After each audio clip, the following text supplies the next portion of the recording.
प्रयागराज महाकुंभ में तटों के पानी के बारे में जो रिपोर्ट सामने आई वो किसी डरावने सच से कम नहीं है।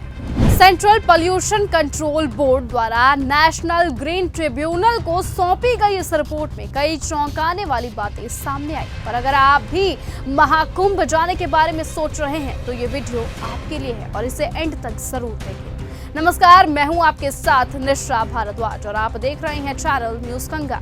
9 से 21 जनवरी के बीच 73 अलग अलग स्थानों से की गई पानी के सैंपल्स में ये साबित कर दिया गया है कि संगम के पानी में नहाना तो दूर, यहाँ तक कि वो पानी नहाने लायक नहीं है।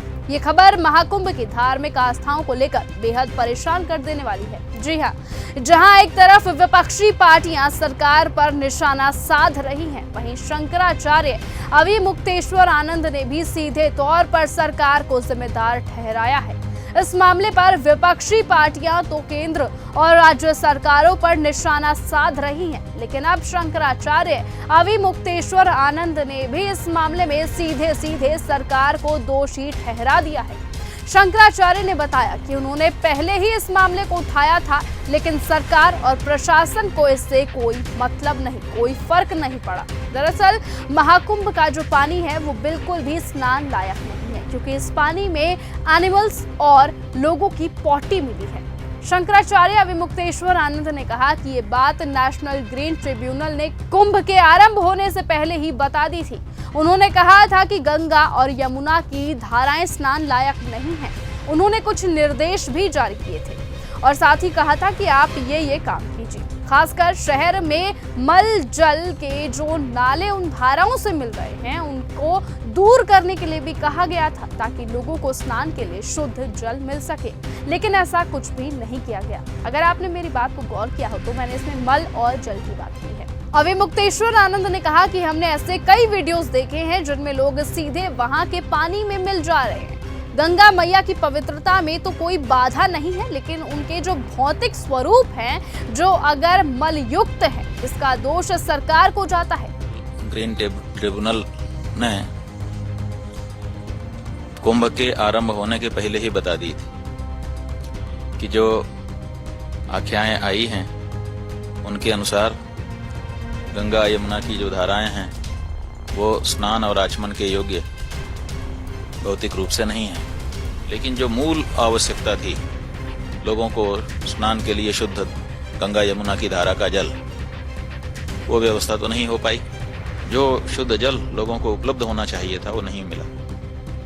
हमारे साथ के बहुत से ऐसे लोग जो काम में लगे रहे, समय समय पर मौका देख करके स्नान के लिए जाते थे, कई लोग उसमें वापस आ गए, वीडियो बना के लाते थे हमारे लिए कि ये देखिए सीधे मल जल बाहर जा रहा है, ऐसी गंदगी एकदम साक्षात आंखों में दिखाई दे रही है, हम कैसे नहाएं। जी हाँ, वहाँ का पानी मलयुक्त है, उसके पानी में मल मिला हुआ है। बाकी व्यवस्था अपनी जगह है, लेकिन ये तो सबसे पहली प्राथमिकता होनी चाहिए कि वहाँ की जनता को शुद्ध जल मिल सके। पिछली बार वहाँ अर्धकुंभ में सरकार ने कहा था कि महाकुंभ में हम गंगा के पानी में नाले नहीं गिरने देंगे, लेकिन वो इस बार भी ऐसा नहीं कर पाए।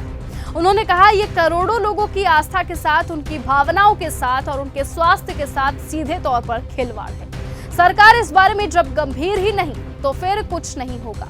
सीबीसीबी मानकों के अनुसार ये पानी सी कैटेगरी में आता है, जिसका मतलब होता है कि इसे बिना प्योरिफिकेशन और डिसइंफेक्शन के नहाने के लिए भी इस्तेमाल नहीं किया जा सकता। जी हाँ, क्योंकि इस पानी में पूरी तरह से मल मिला हुआ है, जो कि जानवरों और इंसानों किसी का भी हो सकता है। बढ़ते प्रदूषण के कारण संगम क्षेत्र में स्नान करना स्वास्थ्य के लिए हानिकारक हो सकता है। लेकिन इस बीच आपको बताएं, मुख्यमंत्री योगी आदित्यनाथ ने बुधवार को 19 फरवरी को महाकुंभ 2025 में संगम के पानी की गुणवत्ता पर उठाए गए सवालों को विधानसभा में पूरी तरह से नकार दिया और खारिज कर दिया। उन्होंने कहा महाकुंभ को बदनाम करने के लिए झूठा प्रचार किया जा रहा है। आगे सीएम योगी ने कहा कि संगम का पानी पूरी तरह से शुद्ध है। त्रिवेणी संगम का पानी पूरी तरह से स्नान और आचमन के लिए उपयुक्त है। मानक निर्धारित है, इन दोनों के मानक निर्धारित हैं, जिसमें बीओडी 3 या उससे कम होना चाहिए और डीओ जो डिजॉल्व ऑक्सीजन की मात्रा है वो 5 से अधिक होनी चाहिए। जल में स्नान करने के लिए जल की जो मात्रा होती है उसमें ये मात्रा इस रूप में होनी चाहिए। और मुझे बताते हुए यहाँ पर मैं आपको बताना चाहता हूँ कि उत्तर प्रदेश जो पॉल्यूशन कंट्रोल बोर्ड है वो लगातार वहाँ पे जल की मॉनिटरिंग करता है, उसकी गुणवत्ता को बनाए रखने के लिए कार्य कर रहा है।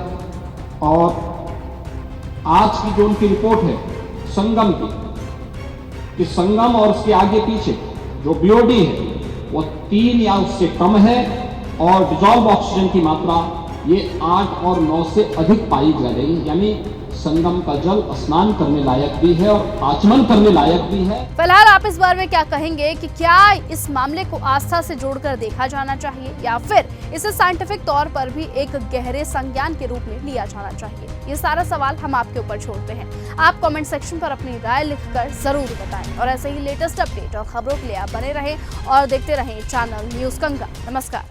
ऐसी ही खबरों को सुनने और देखने के लिए सब्सक्राइब करना बिल्कुल मत भूलिएगा चैनल न्यूज गंगा। खबरें अच्छी लगी तो लाइक का बटन दबाना बिल्कुल मत भूलिएगा। कमेंट बॉक्स में टाइप भी कर सकते हैं और हाँ, शेयर करना भी बिल्कुल मत भूलिएगा।